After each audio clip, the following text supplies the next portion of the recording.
ఈ రోజుల్లో చాలా మంది ఎంప్లాయీస్ నిజాయితీగా పనిచేసే వాళ్ళు ఫేస్ చేస్తున్న అతిపెద్ద ప్రాబ్లం ఇది. నీ కంపెనీలో నువ్వు చాలా కష్టపడి పని మొత్తం కంప్లీట్ చేస్తున్నావు కదా, అయితే నీకంటే పెద్ద అమాయకుడు ఇంకొకటి లేడు భయ్యా.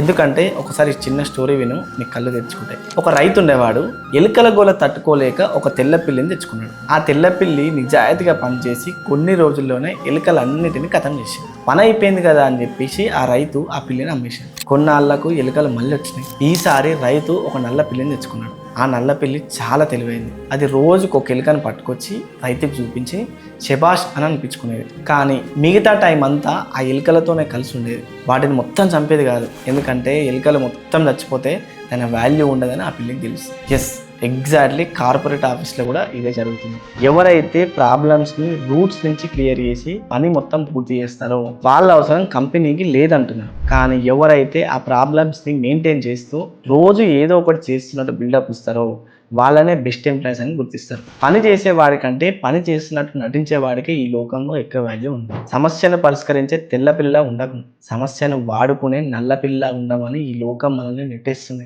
తెలివి తక్కువ యజమానులు ఉన్నంత కాలం నిజాయితీగా పని చేసేటోడు వెనుకబడి ఉంటాడు. పని కంప్లీట్ చేసేటోడు కాదు, పనిలో ఉన్నట్టు కనిపించేటోడే ఇక్కడ. మీరేమంటారు? మీ ఆఫీస్లో కూడా ఇలాంటి నల్ల పిల్లలు ఉంటాయి కదా, ఉంటే కమెంట్ చేయండి.